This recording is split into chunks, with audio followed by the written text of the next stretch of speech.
Hi there. This is Vicki Clarke of the VicTads podcast and the VicTads blog, and I am doing a tutorial on my pattern called Pauline's Angel. Now, this pattern was taught at Palmetto's in oh wow, that's frozen, 2013. And so if you're looking for the pattern, you can get it one of two ways.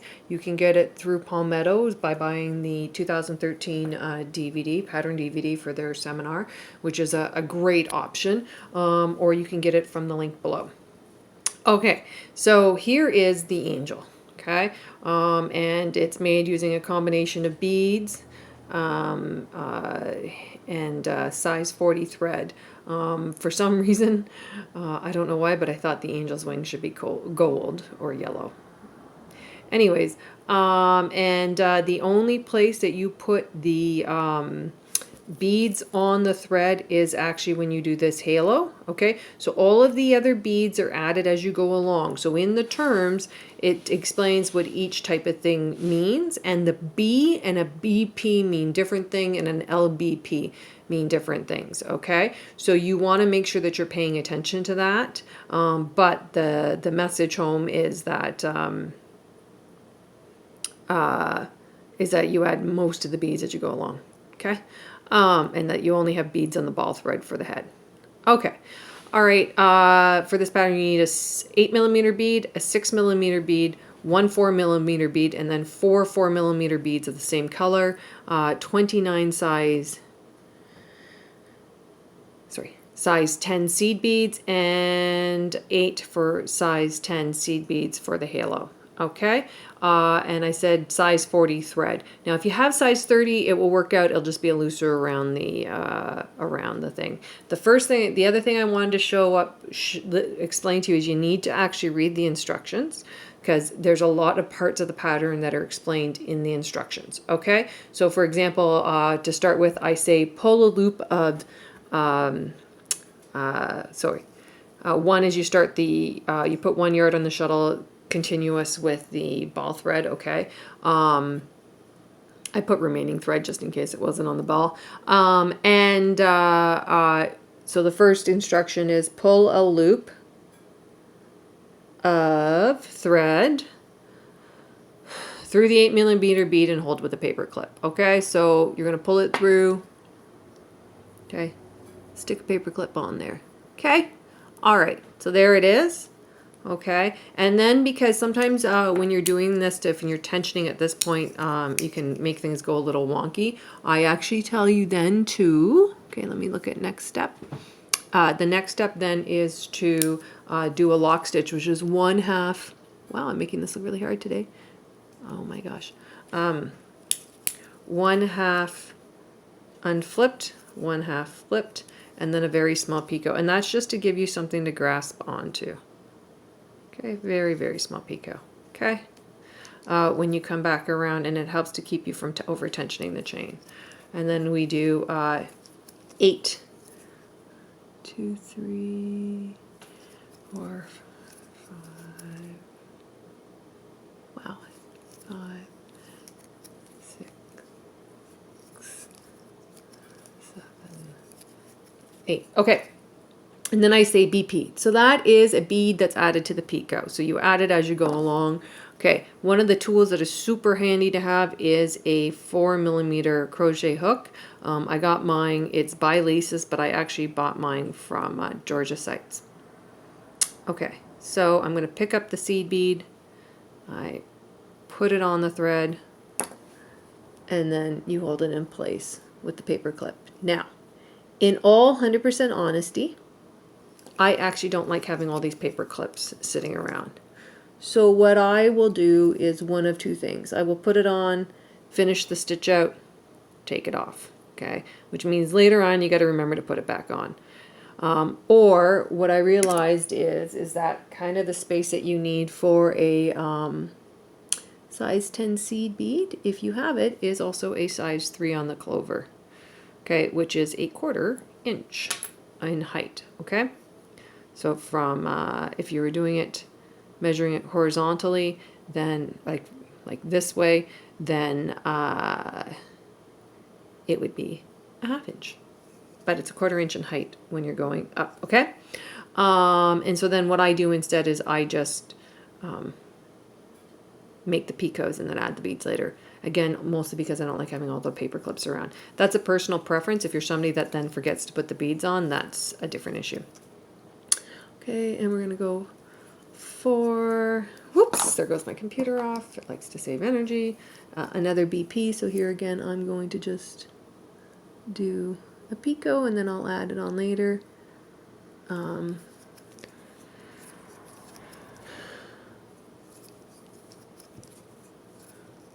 Sorry guys, I forgot to, okay.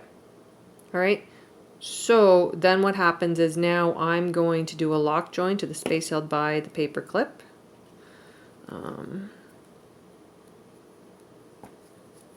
Okay, and the lock join is you pull a loop of thread up, pass the shuttle through. Okay, now, but the thing is that I need a picot above there because I'm going to join, I'm going to put it, there's a beaded picot above there, above the join. Because when you make a lock join, there is a space. There's a little picot, small picot automatically made no matter what. So that's okay because we're going to join a bead to it. So I'm just using the picot gauge there just to make sure that I get the right kind of size. Always err, don't, so I think that when you have to pull the beads, that looks more awkward than if you have a little extra thread, because you can make the extra thread disappear. So that's what you'll do. Okay, so I'm gonna just pause for a second because I'm gonna finish a round, and then I'll show you the first part of the skirt. Okay. Okay, so here we are. What I have done is I have finished the opposite side, come around, done a lock join to the very small picot we had at the beginning, and then I did my came around here, added the bead back onto my beaded picot, did my lock join, came around, and now I've done, now it says to and at this point in time I'm at chain 3 just in case. Well, I'm right before chain 3.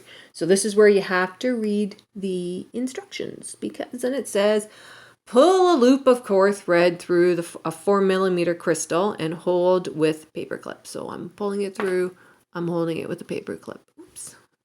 Let's try to get into the actual screen. That would be helpful, eh?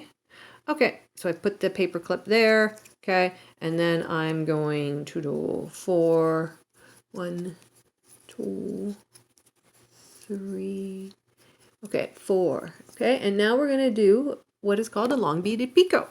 So I am going to pull 8. Now on this one, because it is such a, you know, whatever, it's so long, I actually do put the bead, I put the beads on and I hold them with the paper clip. It's also not very long that they're on there for, right?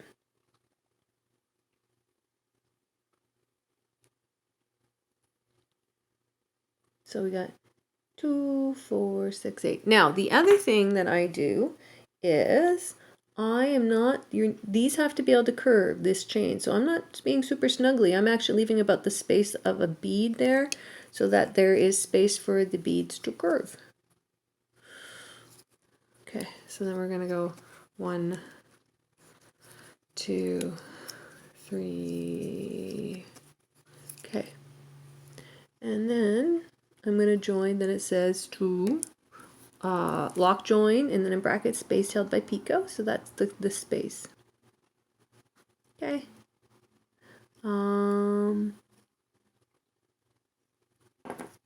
Alrighty, so just as an interesting question, you may think to yourself, well, how the heck do I know which space held by picot it is? And you are correct. So the thing is you can see on the picture that this one is not going to go in there. The other thing is when you later on in the pattern, when I'm talking about joining to this, I say long beaded picot of C3. So that's how you know the difference. Okay, so I tell you. All right, so then what I'm going to do is, oops, it's gotten flipped around. I'm going to come back around, okay? And we're going to go all the way around and back, okay? I'm going to pause again. Okay, so I have come around Okay, done my skirt around, come back around. So this is where we go up into the body. Okay, so I just want to show you again, I've joined back. I'm going to pull a loop of thread up through, add the paper clip, and then just like before, I'm going to tat around the bead and come back to the beginning. When I come back to the beginning, that's where I'm going to end off and start the wings. Okay? Okay, so I've done my twirl around, and I've changed to my wing thread, which for some reason, oh crap. Okay, so notice there's no beads on here. I forgot to add the beads, so I'm going to pause and add the beads. Hey, I'm back. So here we are again. I'm starting the wings. I have my beads on the thread, okay? And again, we're using size 40 thread, and the thread I'm using for my wings is 611, okay? I don't know what the name is because I don't write the name on the card, but okay. So I'm going to come over to here, and I'm going to just join in. There's a little space that's been formed between the chains right here. I'm going to use that space, and I'm going to join there just by pulling a loop up, right, passing the shuttle through.